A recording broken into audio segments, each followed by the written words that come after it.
Hey everyone, this is Alan from OC Nerf, and I'm doing a little bit of a channel update. It's been a while since I've done a channel update, and I wanted to go ahead and make one for you guys today. So I am leaving work to go to work because I do a couple of things more than just my day job. And so I'm going to take this time on the drive between the places to kind of give you that update. Now, let's start things off with the 3D printing, because I think that's been a little bit interesting with the 7-shot hammer shot cylinder. Now I know that for some of you that might be old news, as that's been around for quite some time. Various people have made their own versions of it. I am just adding my name to the list of people that are making their version of the 7-shot hammer shot, and I think I hopefully am adding to that market with something that I feel is a benefit that I'm providing, which is through the testing I've noticed that there is possibility for breakpoints in using plastic in general, and so I've gone ahead and done some reinforcements to the 3D printed versions of the hammer shot cylinder. I sent off a few of those hammer shots to a few friends in the NIC and had them test it, namely Evan B of Evan B Nerf and Adam Fowler of Blono Nerf. Would have been sending them off to TJ Banks of the Banks Nerf network as well, but before I got to finish his and his wife's, Evan gave me his initial review, which was great to start, then it broke on him at the spinner. And I hate things that break on me. I actually did a live video on Evan B's Nerf group to really hammer that point home, and I'm probably going to be doing that in my update video for the 7-shot hammer shot on my channel, where I really kind of got hard on myself because I don't like things that I make to be breaking, whether it's a modification or, in this specific case, a 3D printed product in part. So I immediately that same day went ahead and reworked some prototypes for how to fix the problem, did some testing on it, and then later that evening did a live video on Evan's group, as I had mentioned, where I took a thick piece of string and wrapped it around the spinner, which is the weakest part of that plastic hammer shot cylinder, and tied the other end to a 20-pound weight. And then I went ahead and lifted the 20-pound weight, walked around the room with it to show that this part is not going to break at any point in time. I mean, this is a 20-pound weight, and it is holding it rather well, not bending, not breaking, doing just fine. So that being said, I don't think there's going to be any future problems with that spinner breaking.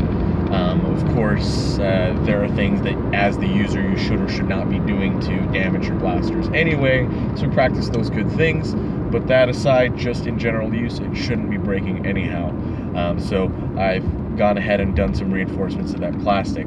I've also started this whole adventure off with the design from Thingiverse that I've since then modified to be able to actually work very consistently and very well, and was able to change the design just in slight ways to make it very reliable, and having friends like Evan being able to test it and just sending him the part, not me putting it into his own personal hammer shot and having him just run with that, but actually him dropping it into his own hammer shot and seeing how well it worked in his, was just further proof to the point that I was able to take something that was very functional but not reliable and turn it into something that was reliable. Then I went ahead and took it up a notch, and I redesigned it completely from scratch. I took all the things that I learned from that experience of tweaking the design and all the things that I learned in doing the testing for my own 7-shot hammer shot cylinder, and I redesigned it completely for me. And so now I've got the hammer shot 2.0, so to speak, for OC Nerf, and it features a tighter barrel fit and a tapered barrel fit, so it holds the dart at the edge closest to the plunger tube with a little bit of a tighter seal, but at the front end has a wider, slightly wider opening to be able to fit the darts relatively easily. So we've got a really nice fit of dart in there, and I've been testing it, and I'm going to be testing it continually, comparing that to the original design to see if that kind of tapering, tighter barrel fit system is going to work. I've also changed the way the opening in the back is for the cylinder from the original file on Thingiverse to see if I can't get this to work with air restrictors really reliably, as it has been on certain prints that I've done. That's all I'm going to say right now for the 7-shot hammer shot cylinder, and I'll save the rest of that with images, with testing on the actual update video for that. Outside of the 7-shot hammer shot cylinder in the realm of 3D printing, I've recently been commissioned to do a few things that involves adding logos to people's custom 3D printed parts, which has been really fun. Some more complex logos than others, and it's been a really cool learning experience, and I've gotten some really positive results out of it, and I've been doing them better and better each time, and getting a lot faster at doing it. So things like putting a logo on a battery door, putting a logo on a barrel, putting a logo on a side plate, recessed or embossed, it's been working out really well. And there's a few more secret projects I'm working on with 3D printing that I'm not necessarily going to be mentioning on this channel just yet, but you'll definitely know it when it comes out.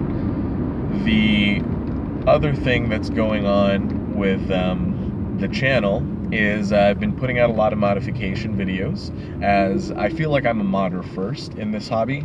I've always been tinkering with Nerf guns since I was maybe about 8, 9 years old.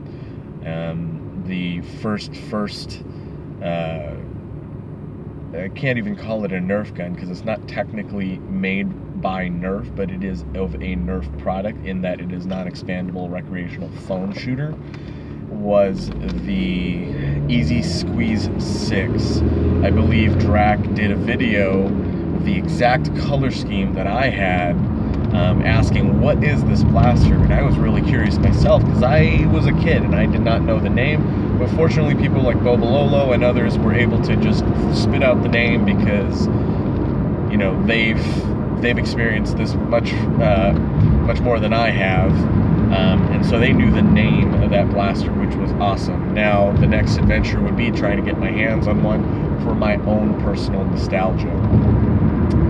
So if you guys know of any leads on getting an Easy Squeeze 6, that would be amazing. It is the one that I had was a gray blaster with a red trigger, and it is a semi-automatic Springer pistol, very reminiscent to the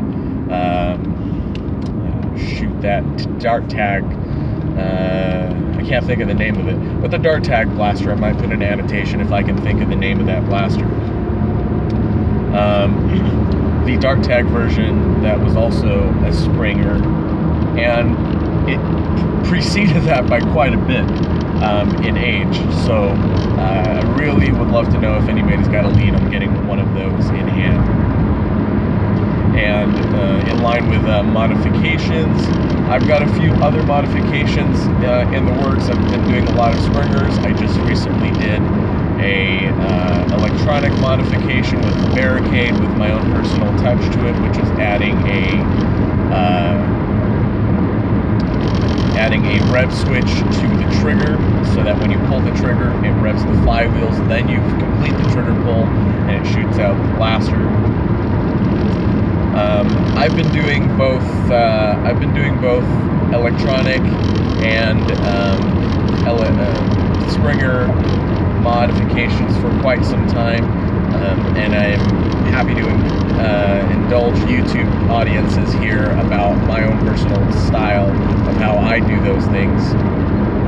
if you have any other suggestions for me, please feel free to leave me a comment in the modification video. I don't think that light's going to help. It is getting dark in here, but we'll see.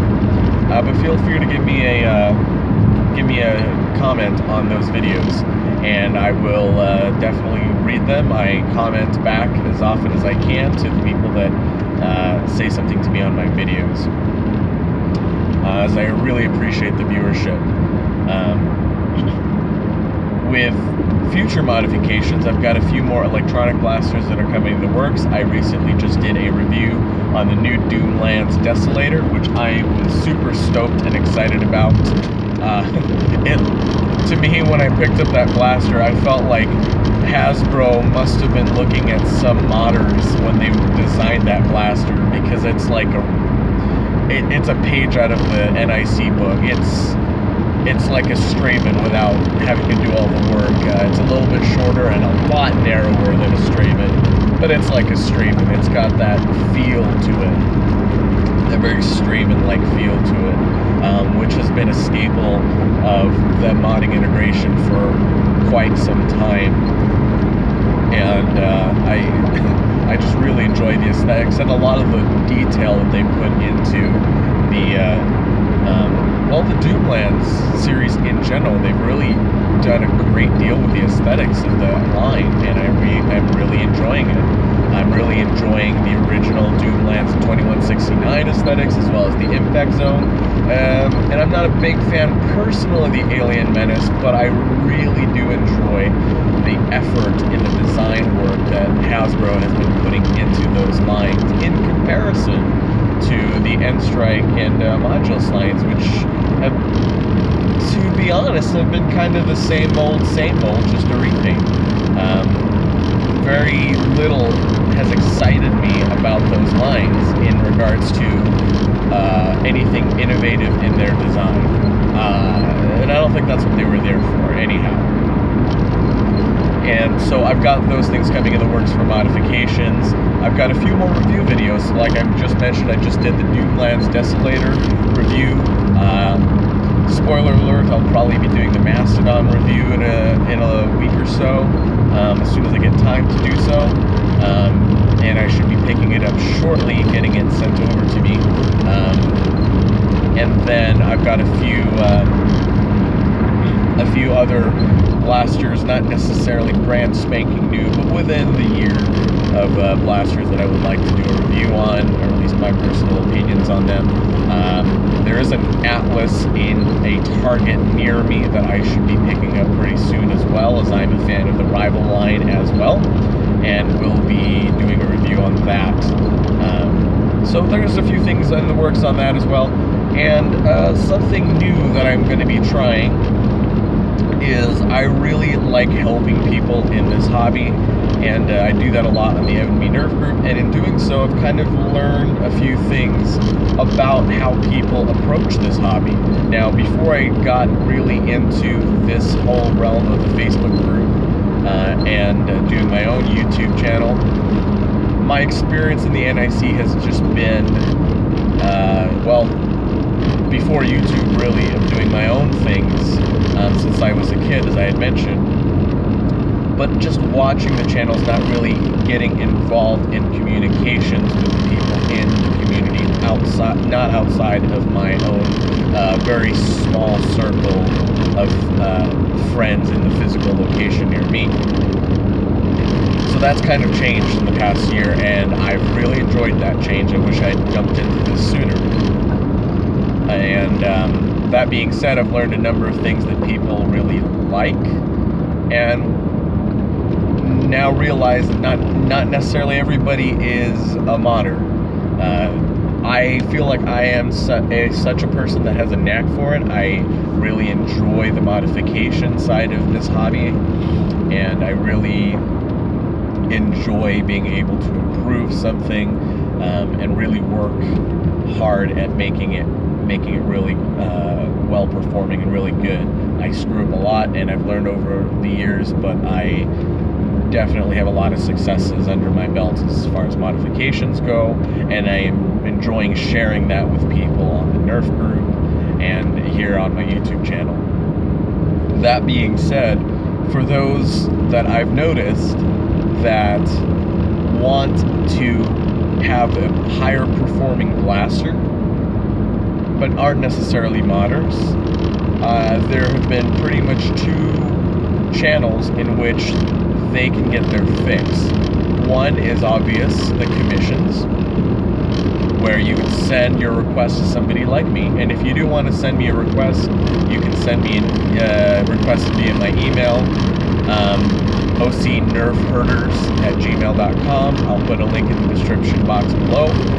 And that's one of the ways that people get their fix for improved blasters when they're not modders. The other way is drop-in kits. So, for example, like the hammer shot cylinder that I'm doing is kind of a drop-in. It takes less time to drop that in than it does to open up the blaster. And for somebody that doesn't mod, that's a really easy fix to getting a well-performing or an improvement upon your own blaster. So what I will be doing next is putting together a few kits just to see how well the response is for that.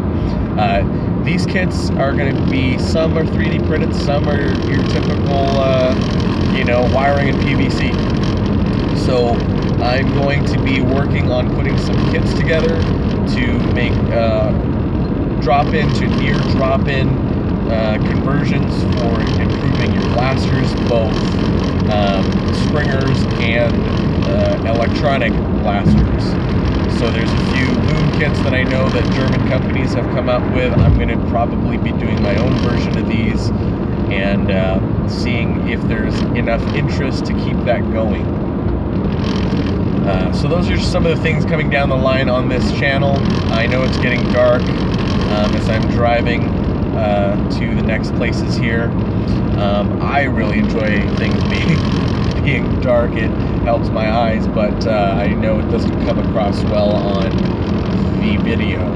So I'm probably going to be cutting it off here. I thank you guys for your viewership. I just recently, I believe, hit 74 subscribers, and to the 74 of you and to the others that haven't subscribed yet but do still watch, I really appreciate your viewership. I really appreciate your support.